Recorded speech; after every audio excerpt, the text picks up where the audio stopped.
I've seen a lot of change, been through a lot of pain. Some things are not the same as they were a year ago, but all will be okay. I move on each and every day. The past is where it stays, way back a year ago. Hi guys, welcome to another video. In this video I'm just going to do a voiceover telling you about Brian's circumcision journey, what we went through.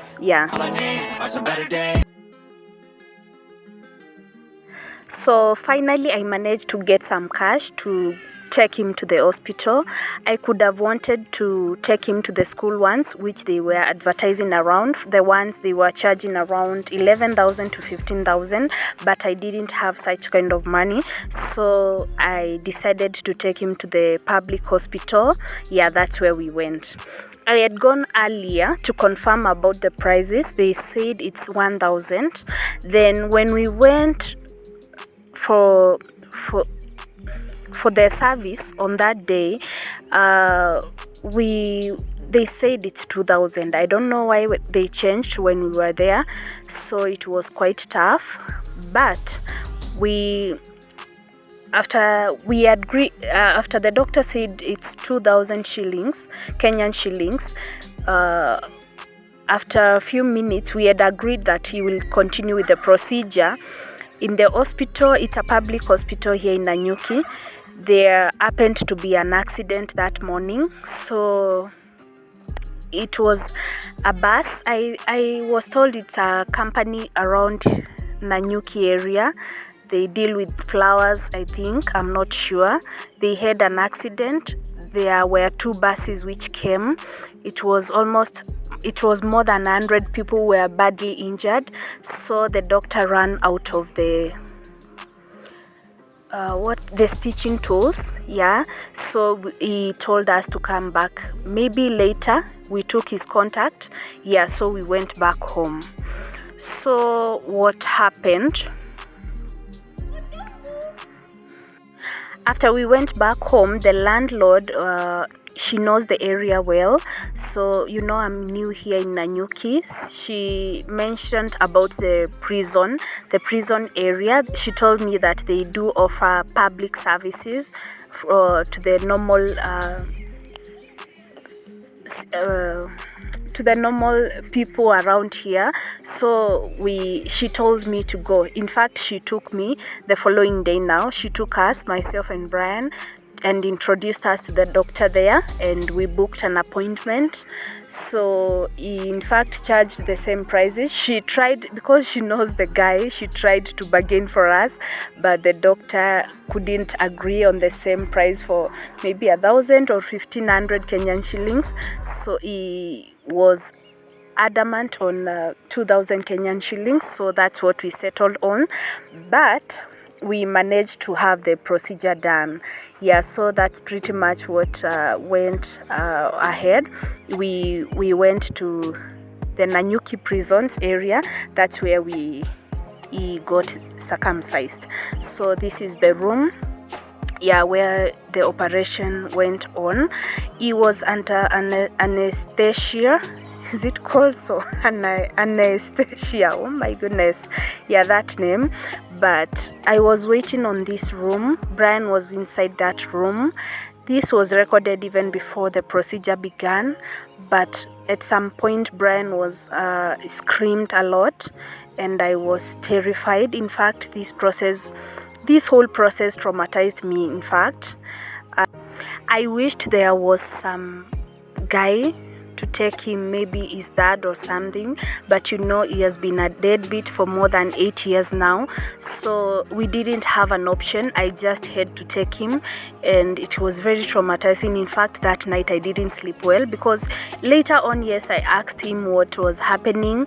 He explained, but that night I didn't sleep well because I was so traumatized because of the procedure and everything I had on the other room as I was waiting for him to be finished by the doctors. So it was tough, but we managed. So we ended up settling with this hospital. He did a good job, but I don't know why.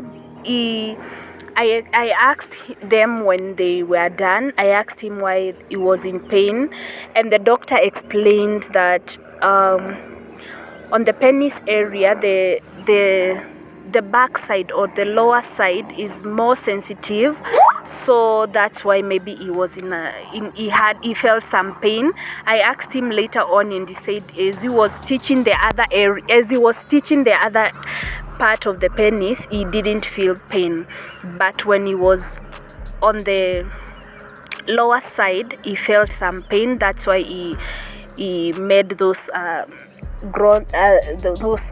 sounds which were terrifying to me. I almost felt like getting inside that room and asking what is going on with my son, or what are they doing, or is the anesthesia not working. I googled later on, and I saw that because he was goodness, I've forgotten about what I googled really, because I saw there are two ways of doing the procedure, but it was under local anesthesia. So I saw on Google, they said during the operation the patient might feel some pain, and the same anesthesia can be administered again as they continue with the operation. So I almost felt like going inside there and asking them, is this thing not working, the anesthesia? But oh my goodness, it was so traumatizing. But I just sat there. I continued praying for him. I felt hopeless as a mom, and but I'm thankful that we managed to end up going through the procedure successfully. And so I'm back. We are back at home with Brian. I am his main caretaker right now. We live in, if you've been watching my videos, we live in a small single room. It's not very convenient, but we are managing. We created some space for him.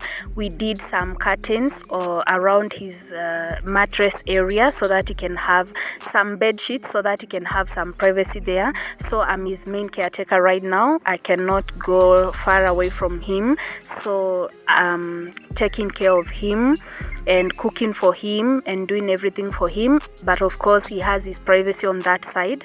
Yeah, so I bought for him the sorghum flour, because I saw sorghum really helps in healing of the skin, and it has a lot of vitamins, of course, and zinc and magnesium and a lot of other important substances which will help him heal quickly. So I've been preparing for him some porridge every day, and also I've been cooking for him a lot of greens. Of course, in the house we take greens every day, because as I mentioned earlier, I had a fridge, but now I don't have one, so I'm not in a position to boil cereals, and so that we can have maybe different meals like we used to have before, different variety of meals like we used to have before. So we have been taking greens a lot, and that's what we take, and I'm continuing to cook for him some greens, some ugali, some chapatis, of course he loves them, and then some porridge, so that he can be able to recover quickly. We are hoping for the best. So thank you for watching. So thank you for watching, guys. I just wanted to give you a small recap of what has been happening. So this is us, where we are at. We are grateful. Yes, I could have wanted him to go this procedure with his dad, but he doesn't care wherever he is, and that doesn't bother me a lot right now. I've healed, as I've mentioned, it's more than 8 years now. It used to bother me a lot before, but right now I've also healed, so I'm not that much bothered. And I've told the kids, of course, that God is their dad, who is in heaven and also present in their physical life. Yes, they might not see it physically, but for sure he is present. So God is our dad in this house. I am proud of that, to say that, and for sure he has been our provider. We have gone through a lot with these children, but he has always been there for us 100%, and we are grateful. And that's pretty much what we have been going through, especially this procedure for Brian, and I'm happy that we got done yeah, and even we got the small funds we got to the amount we got to go through the procedure. You know, hustling around, it's not easy to even get the small amount of money you get goes to food. So even getting the money to do all this, we are grateful, no matter how small it seems to other people. Yeah, I don't take anything for granted. Even money for food, I don't take anything for granted, because I know we have been through tough times, and I know it's only God who has been our provider, and I'm truly grateful to him that he has been there for us. He has taken up the position of a dad in our home. He has taken that position of a provider in our home, and I am so grateful to God for what he has been doing to this family. Thank you guys for watching. See you in the next video. Bye.